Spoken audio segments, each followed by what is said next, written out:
की बुनियाद पे अपना रोज़गार कमाते हैं और अपनी ज़िंदगियों को चलाते हैं, अपने कुंबे की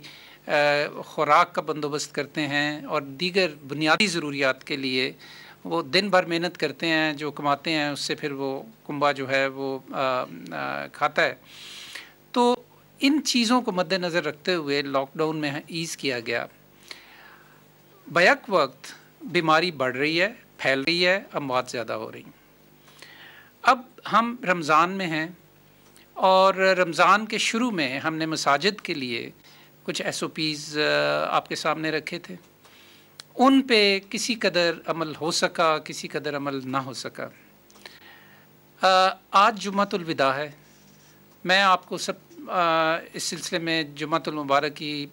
मुबारकबाद पेश करना चाहता हूँ, लेकिन आपको ये याद दहानी भी करवाना चाहता हूँ कि वही तमाम SOPs जो अब तक तरावी के हवाले से या नमाज़ों के हवाले से मसाजिद के अंदर जो हमने आपके सामने रखे हैं और जिन पे किसी कदर अमल हो सका, उनको जुम्मतुल विदा के मौके पर भी याद रखें। कोशिश करें कि जुम्मा घर पे अदा करें और अगर जाना इंतहाई ज़रूरी है मस्जिद में तो फिर वो तमाम एहतियातें जो हैं मद्देनज़र रखें मसाजिद में जाने के हवाले से। इस सिलसिले में ख़ास तौर पे मैं ये बात करना चाहता हूँ कि 50 साल से ज़्यादा उम्र के लोग ख़ास तौर पे मसाजिद में जाने से इज्तनाब करें, आज भी और दीगर नमाज़ों के लिए भी और ईद की नमाज के लिए भी, और उसके ऊपर मैं आपसे थोड़ी सी मज़ीद बात करूँगा। दूसरे मैं आपको ये भी कहना चाहता हूँ कि चूँकि जो हमने लॉकडाउन के अंदर कुछ आसानियाँ पैदा की, उस हवाले से छोटी दुकानें खुलीं ताकि लोग अपनी एक एहतियात का रवैया बरतते हुए SOPs को मद्देनज़र रखते हुए वो ईद के सिलसिले में अगर शॉपिंग करना चाहें तो वो कर सकें, और साथ साथ पब्लिक ट्रांसपोर्ट को शुरू किया ताकि वो लोग कि जिन्होंने ईद के सिलसिले में ही सफ़र करना है वो सफ़र कर सकें और अपने प्यारों के पास पहुंच सकें। लेकिन इसके साथ साथ शॉप्स के लिए भी, यानी दुकानों के लिए भी और ट्रांसपोर्ट के लिए भी हमने बड़े तफसीली SOPs आपके सामने रखे, जिसमें रेल का सफ़र भी शामिल। अब इस सिलसिले में जो मुशाहिदा है, जो पिछले चंद रोज़ के अंदर देखा गया, बल्कि यूँ कहना चाहिए कि पिछले कुछ हफ़्तों के अंदर जो देखा गया, वो इंतहाई गैर तसल्ली बख्श सूरत हाल है। लोग जमघटों की सूरत में बाज़ारों में, दुकानों में नज़र आए। अफ्तारी से ज़रा पहले सूरत हाल बहुत ही बिगड़ जाती है। तो आपको याद कराना ये मकसूद है कि अगर हमने इस सिलसिले में एहतियाती तदाबीर जो हैं उनको मद्देनज़र ना रखा, तो जो मैंने आपको शुरू में आज पिछले 24 घंटे की फ़िगर्स बताई हैं, तो ये सूरत हाल बहुत ज़्यादा बिगड़ सकती है और इसके लिए हम किसी को इल्ज़ाम नहीं दे सकेंगे, हम ख़ुद इसके ज़िम्मेदार होंगे, क्योंकि हमें बिल्कुल बार बार टेलीविज़न के ज़रिए, अखबारों के ज़रिए, रेडियो के ज़रिए, इन अपडेट्स के ज़रिए आपको बार बार ये बताया जा रहा है कि अगर आप, क्योंकि ये बीमारी के फैलाव को रोका जा सकता है और उसके फैलाव को रोकने के कुछ तरीके हैं, और उसका जो बुनियादी नुक्ता है वो सोशल डिस्टेंसिंग है, यानी कि समाजी मेल जोल में कमी और फासला। और अगर हम ये नहीं करेंगे तो ये सूरत हाल आने वाले दिनों में मज़ीद बहुत ज़्यादा ख़राब हो सकती है। तो आपसे मेरी बड़ी दिली ये दरख्वास्त है और आई प्लीड टू यू कि खुदारा इसका ख़्याल रखें,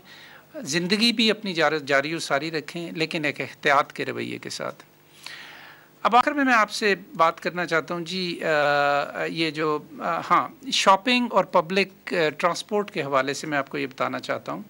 कि हमने मास्क के पहनने के लिए भी कुछ ज़रूरी हदायत जारी की और रिव्यू किया अपनी जो उस वक्त मौजूद हमारी इस सिलसिले में गाइडलाइंस थी या SOPs थे। अब हम ये ज़रूरी करार दे रहे हैं कि आप जब भी किसी भी हजूम वाली जगह पे, बाज़ारों में, चौराहों पे, किसी भी पुरहुजूम जगह पे, और ख़ास तौर पे दुकानों के अंदर और पब्लिक ट्रांसपोर्ट जब आप इस्तेमाल करें उस वक्त आपके लिए मास्क पहनना ज़रूरी है। ये अब इसमें ऑप्शन नहीं है, ये आपकी मतलब इसमें मर्ज़ी नहीं, बल्कि ये ज़रूरी है, क्योंकि इससे आप अपने आप को भी महफूज रखेंगे और दूसरे भी आपसे महफूज रहेंगे।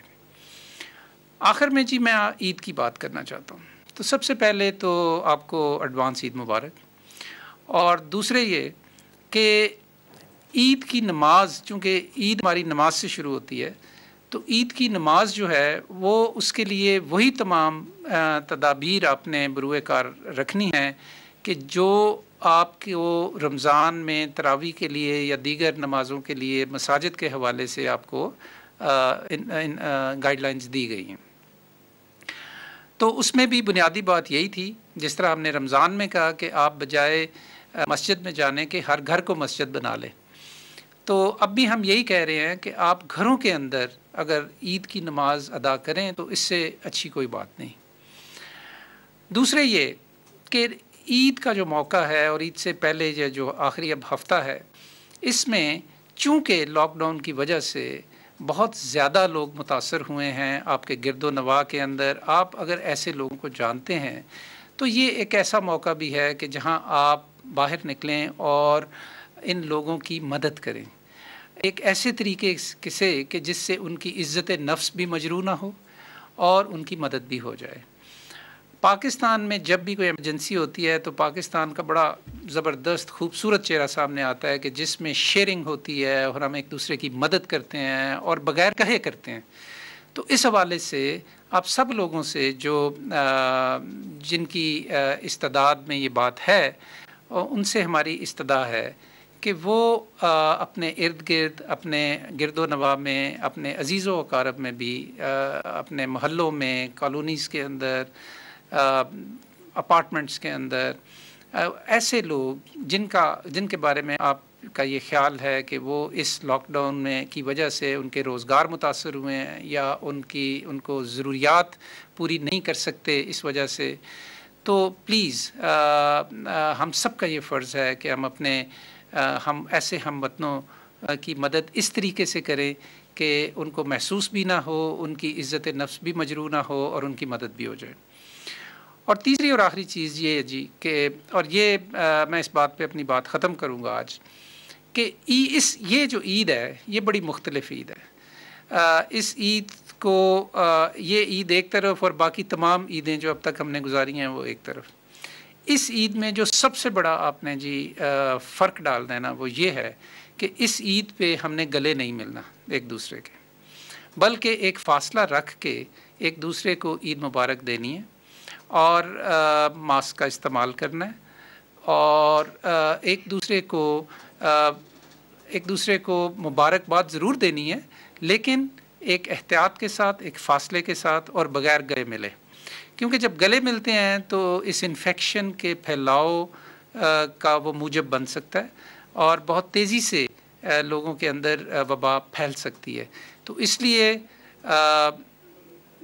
गले नहीं मिलना इस दफ़ा और दूर रह के एक दूसरे को मुबारकबाद देनी है। तो अगर हमारा ये ख्याल है जी कि अगर हम ये सब एहतियाती तदाबीर पे अमल करें तो सूरत हाल बेहतर हो सकती है। अगर नहीं करेंगे तो जो मैंने आज आपको अदाद शुमार बताए हैं, सूरत हाल ज़्यादा भी ख़राब हो सकती है। इसके साथ ही आपकी तवज्जो का बहुत बहुत शुक्रिया।